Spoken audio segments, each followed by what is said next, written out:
Hey everyone, welcome back to my channel. তো আমি আজকেও আবার একটা কলকা তোমাদের সঙ্গে শেয়ার করছি, কিন্তু একটু প্যাটার্নটা ডিফারেন্ট করার চেষ্টা করেছি, যেটা আমি সব ভিডিওতেই করে থাকি। কিছু ভিডিওতে সেটা পসিবল হয়, আবার কিছু ভিডিওতে সেটা পসিবল হয় না। তো তোমরা জানিও তোমাদের কি মনে হয় এটাতে পসিবল হয়েছে কি হয়নি। কিছুই করিনি, জাস্ট কমা পাতাই অ্যাড করা, বেশি ডিফিকাল্ট কিচ্ছু অ্যাড করিনি। নর্মালি কমা আর পাতা দিয়ে যেরকমভাবে করা যায় সেরকমভাবে করার চেষ্টা করেছি। এই যে এখানে যে ডিফারেন্ট ওয়েতে করতে গিয়ে আমার পাতার শেপগুলো একটু বিচ্ছিরি হয়ে গেছে। তো আমি পরে যতটুকু সম্ভব টাচ আপ দিয়ে যেটুকু ঠিকঠাক করা যায় সেইভাবে ওটাকে ঠিক করেছি, যতটুকু সম্ভব, যেটা বললাম আর কি। পরে ভাবলাম এই প্যাটার্নটা করা যেত পাতাগুলোকে সুন্দরভাবে যদি অন্যভাবে আমি তুলিটাকে ধরতাম, কিন্তু সেই মুহূর্তে জিনিসটা মাথায় আসেনি।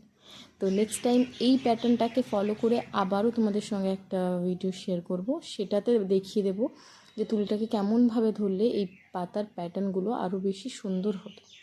তো ভিডিও লাস্টে অবশ্যই তোমরা জানিও যে তোমাদের এই প্যাটার্নটা বা এই ডিফারেন্ট ওয়েটা পছন্দ হয়েছে কি না, আর তোমাদের কেমন লাগলো।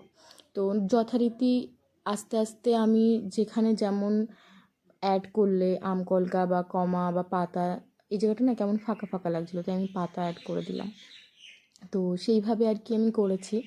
আর ওই যে তোমাদেরকে আমি বলে থাকি যে কলকার একটা ট্রায়াঙ্গেল অর রম্বস যাই বলো না কেন, ওই শেপটাকে রাখার চেষ্টা করি সবসময়। ওই শেপটা মাথায় রেখে যেখানে যেভাবে যেটুকু অ্যাড করা প্রয়োজন সেখানে ঠিক তেমনভাবে সেইটুকু অ্যাড করি। তো সেইভাবেই যে আমার প্রগ্রেস আর কি কলকার। এবার তোমরা দেখো আর জানিও।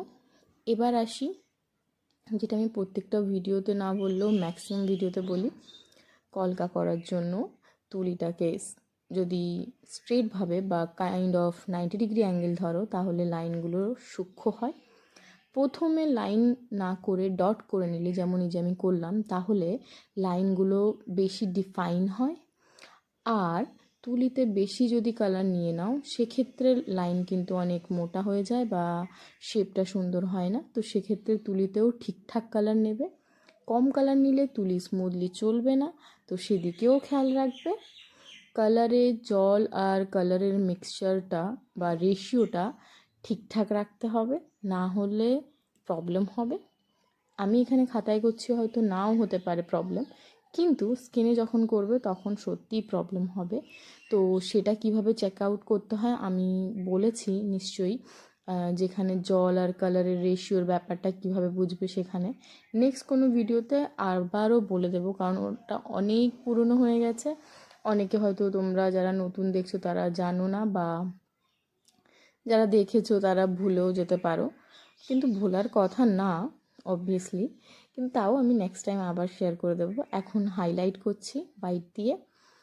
আর ভিডিওটা যাতে লেন্দি না হয় সেই জন্য একটু ফাস্ট ফরওয়ার্ড করে দিয়েছি হাইলাইটের ব্যাপারটা, যেহেতু তোমাদেরকে আমি ভালোভাবে বুঝিয়ে রেখেছি। তো তোমরা দেখো আর অবশ্যই আমায় কমেন্ট করে জানিও যে একটু ডিফারেন্ট হয়েছে কিনা।